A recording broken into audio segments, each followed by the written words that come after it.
अस्सलामुअलैकुम। स्कॉलरशिप की एक और बेहतरीन अपॉर्चुनिटी ऑस्ट्रेलिया गवर्नमेंट से ऑस्ट्रेलिया अवार्ड स्कॉलरशिप। इस वीडियो में स्टेप बाय स्टेप आपको गाइड किया जाएगा और तमाम चीज़ों को डिटेल से क्लियर किया जाएगा। उससे पहले आपसे रिक्वेस्ट है, अगर आप हमारे चैनल पर नए हैं तो हमारे चैनल को सब्सक्राइब कीजिए, वीडियो को लाइक कीजिए।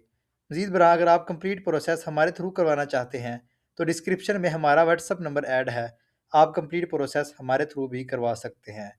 अगर आप कोई professional documents, CV, motivation letter या रिसर्च प्लान वगैरह बनवाना चाहते हैं तो उसके लिए भी आप हमारी टीम से कॉन्टैक्ट कर सकते हैं। चलते हैं अपने मेन पॉइंट पे। ऑस्ट्रेलिया अवार्ड स्कॉलरशिप्स एक बहुत ही अच्छी अपॉर्चुनिटी है इंटरनेशनल स्टूडेंट्स के लिए, और जो बहुत से स्टूडेंट्स का ख्वाब होता है कि ऑस्ट्रेलिया में फुली फंडेड तौर पे किस तरह पढ़े। सबसे पहले आ जाता है हमारे पास बेनिफिट्स। अब इस स्कॉलरशिप में जो चीज़ें कवर होगी, सबसे पहले है आपकी ट्यूशन फ़ी। उसके बाद आपको एक एयर टिकट भी दिया जाएगा। उसके बाद आपको एक अलाउंस दिया जाएगा जिसको कहते हैं एस्टेब्लिशमेंट अलाउंस। ये जस्ट आपको एक बार मिलेगा। इसमें आपकी अकोमोडेशन एक्सपेंस, टेक्स्ट बुक और स्टडी मटेरियल्स वगैरह इस अलाउंस में ऐड होंगी। एक और अलाउंस है जो आपको हर 15 दिन बाद दिया जाएगा। इसमें आपका लिविंग एक्सपेंस इंक्लूड होगा। उसके बाद एक आपको एकेडमिक प्रोग्राम सिखाया जाएगा जिसमें आपको बताया जाएगा कि आप ऑस्ट्रेलिया में रहना किस तरह है और आपने अपनी चीज़ों को किस तरह मैनेज करना है और अपने एकेडमिक कैरियर को किस तरह परस्यू करना है। उसके बाद आपकी हेल्थ इंश्योरेंस भी इंक्लूड होगी। उसके बाद अगर आप कोई इंग्लिश कोर्स करना चाहते हैं तो वो भी आपको फ्री ऑफ कॉस्ट करवाया जाएगा ऑस्ट्रेलिया में ही। उसके बाद आपको एकेडमिकली भी सपोर्ट किया जाएगा ताकि आप अपनी स्टडी को इन्हेंस कर सकें ऑस्ट्रेलिया में। उसके बाद आपने अगर कोई प्रोग्राम रिसर्च का सिलेक्ट किया है मास्टर्स के लिए या बैचलर्स के लिए या पीएचडी के लिए, जो लैब के अलावा आपने किसी इंडस्ट्री में करना है, उसका जो आपका रेंट वगैरह होगा तो वो भी इस स्कॉलरशिप में इंक्लूड होगा। उसके बाद आ रहा है हमारे पास इधर तीन ऑप्शन हाउ टू अप्लाई में। Participating countries, opening and closing dates, participating institution. सबसे पहले हम देख लेते हैं पार्टिसिपेटिंग कंट्रीज। जब आप इस पर क्लिक करेंगे तो आपके पास कुछ इस तरह का इंटरफेस शो होगा। अब ये वो कंट्रीज आ जाती हैं जो इस स्कॉलरशिप में इंक्लूड है। इसमें आप देख सकते हैं पाकिस्तान भी आ रहा है। तो नेक्स्ट हम इसमें देख लेते हैं पार्टिसिपेटिंग इंस्टीट्यूशन। जब आप पार्टिसिपेटिंग इंस्टीट्यूशन पे क्लिक करेंगे तो आपके पास कुछ इस तरह का इंटरफेस शो होगा। ये आपके पास ऑस्ट्रेलिया की यूनिवर्सिटीज़ और कॉलेजेस आ जाते हैं जो इस स्कॉलरशिप्स में इंक्लूड हो गए। आप इस यूनिवर्सिटीज़ में या कॉलेजेस में किसी एक में भी अप्लाई कर सकते हैं और इस स्कॉलरशिप को अवेल कर सकते हैं। उसके बाद हम देख लेते हैं इसकी ओपनिंग एंड क्लोजिंग डेट्स। जब आप ओपनिंग एंड क्लोजिंग डेट्स पे क्लिक करेंगे तो आपके पास कुछ इस तरह का इंटरफेस शो होगा। अब ये आ जाती हैं हमारे पास डिफरेंट कंट्रीज़ की ओपनिंग एंड क्लोजिंग डेट्स। आप देख सकते हैं डिफरेंट कंट्रीज़ है हमारे पास, बांग्लादेश, ब्रुनाई, कंबोडिया। इसी तरह नीचे हमारा पाकिस्तान का ऑप्शन भी आएगा। तो ये पाकिस्तान का आ गया। आप देख सकते हैं 1 फरवरी 2026 से 30 अप्रैल 2026 तक आप इस स्कॉलरशिप के लिए अप्लाई कर सकते हैं। ये इसकी लास्ट डेट ऑफ अप्लाई है। स्टेप है हमारे पास हाउ टू अप्लाई। आपने इस स्कॉलरशिप के लिए अप्लाई कैसे करना है। तो जब आप इधर क्लिक करेंगे हाउ टू अप्लाई पे इस तरह का इंटरफेस शो होगा। अब ये लिखा आ रहा है हमारे पास refer to your relevant participating country profile for the link to the application portal.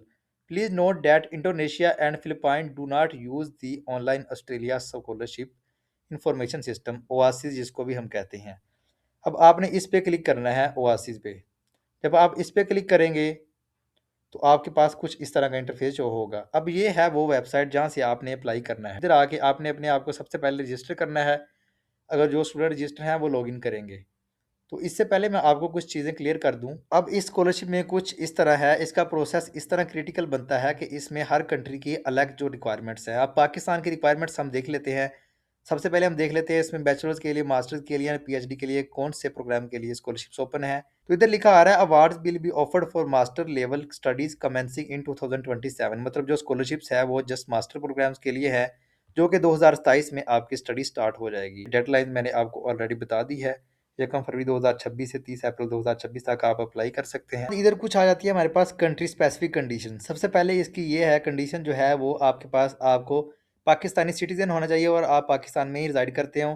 इस तरह आपको ऑस्ट्रेलिया का सिटीजन नहीं होना चाहिए। इसी तरह आपने अपनी 16 ईयर की एजुकेशन कंप्लीट की हो। इसी तरह जो है वो आपकी एज 45 से बिलो होनी चाहिए। है वो सबमिट करना है कि आप जब पाकिस्तान जाएंगे वापस तो आपने अपने पाकिस्तान के लिए क्या डेवलपमेंट लेके आनी है। ठीक है, तो वो आपने एक डॉक्यूमेंट है वो मैं आपको दिखाऊंगा लास्ट में, वो भी आपने इधर अपलोड करना है।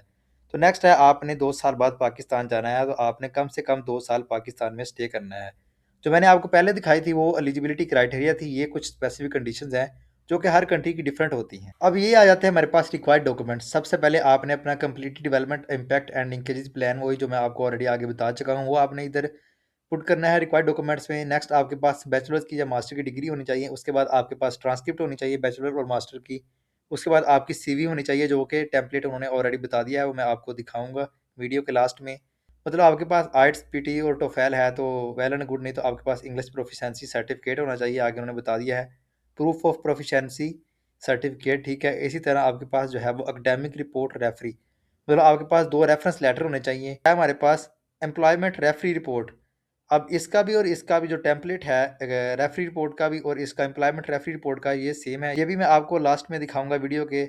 अब जो जॉब करते हैं उनके पास एनओसी भी होना चाहिए, ये डॉक्यूमेंट्स चाहिए स्कॉलरशिप में अप्लाई करने के लिए। एक बात और बताऊंगा आपको, इधर एलिजिबिलिटी क्राइटेरिया की फर्स्ट लाइन में ही इधर आ रहा है Australia award scholarship policy handbook. जब आप इस पे क्लिक करेंगे, वो हैंडबुक है ऑस्ट्रेलिया अवार्ड स्कॉलरशिप की। इसमें मैं आपको कुछ चीज़ें क्लियर कर दूं। सबसे पहले आ रहा है हमारे पास एलिजिबिलिटी क्राइटेरिया। ठीक है, तो मैं इधर क्लिक करता हूँ कि एज जो है वो 18 से अबव होनी चाहिए। इसी तरह आप जिस कंट्री से अप्लाई कर रहे हैं उसी कंट्री में रिजाइड करते हो, और इसी तरह जो है वो आप ऑस्ट्रेलिया के सिटीजन ना हो। ये 5-6 स्टेप्स हैं, टाइम की किल्लत की वजह से आप खुद भी इसको पढ़ लेना। तो नेक्स्ट मैं आपको एक बात और क्लियर कर दूं, इंग्लिश लैंग्वेज रिक्वायरमेंट्स, जो कि बहुत ही इंपॉर्टेंट स्टेप है।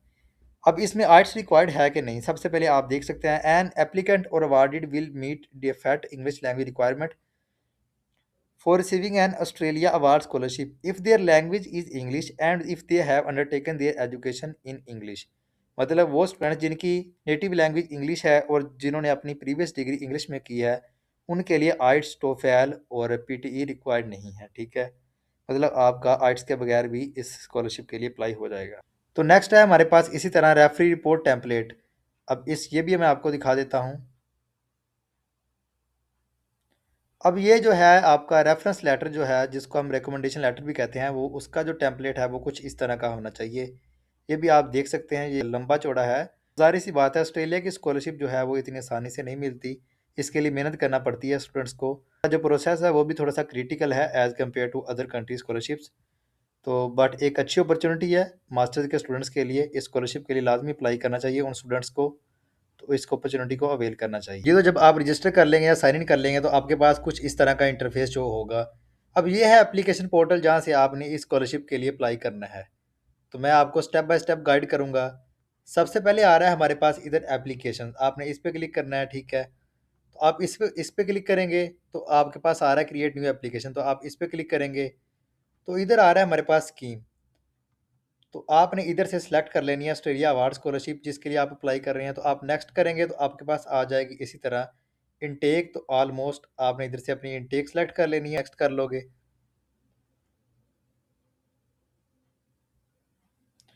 तो इधर आ गया हमारे पास पर्सनल इन्फॉर्मेशन। ठीक है, अब आपने इधर अपनी पर्सनल इन्फॉर्मेशन देनी है एज इट इज़, तो उसके बाद आपने नेक्स्ट कर देना है जी। तो हम इधर अपनी डमी इन्फॉर्मेशन देते हैं, आपने अपनी एग्जैक्ट इन्फॉर्मेशन देनी है, तो आपने इस तरह पुट करके आपने सेव कर देना है। ठीक है, नेक्स्ट आपके पास इस तरह चेकलिस्ट शो हो जाएगी। अब आपने ये 19 स्टेप्स हैं, ये आपने तमाम के तमाम कंप्लीट करने हैं। बस कॉन्टैक्ट डिटेल्स, आपने अपनी कॉन्टैक्ट डिटेल्स ऐड करनी है।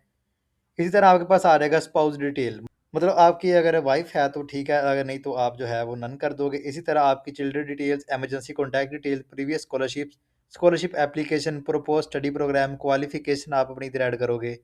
इधर आप अपनी इंग्लिश लैंग्वेज डिटेल ऐड करोगे। ठीक है, इधर computer literacy detail, computer training detail, ये आपने तब ऐड करनी है अगर आपके पास है। ठीक है, नहीं तो आपने नन कर देना, क्योंकि जब भी आपने कोई चीज़ ऐड करनी है आपने उसका सर्टिफिकेट लाजमी अपलोड करना है, जिसको हम कहते हैं कि ये एक प्रूफ है, क्योंकि आप इधर जो है वो अपनी कोई भी फेक इन्फॉर्मेशन नहीं दे सकते। इस तरह आपके जो रिजेक्शन है उसके चांसेस ज़्यादा हो जाते हैं। फिर आपने करंट एम्प्लॉयमेंट अगर आप हैं तो ठीक, नहीं तो आप नन कर दोगे। इसी तरह प्रीवियस एम्प्लॉयमेंट आप जो है वो भी ठीक है, नहीं तो आप इसको भी नन कर दोगे। अपनी सपोर्टिंग स्टेटमेंट जिसको हम बैंक ऑफ स्टेटमेंट भी कहते हैं, ठीक है, इधर प्रोफेशनल मेंबरशिप्स आप ऐड करोगे। इस तरह कम्युनिकेशन आप अपना लेवल सेलेक्ट करोगे, अपना कम्युनिकेशन का लेवल C1 है, C2 है या C3 है। ठीक है, इसी तरह डॉक्यूमेंट्री एविडेंस आप इधर अपने ऐड करोगे और डिक्लेरेशन ऐड करके तो आप अपनी एप्लीकेशन को सबमिट कर दोगे।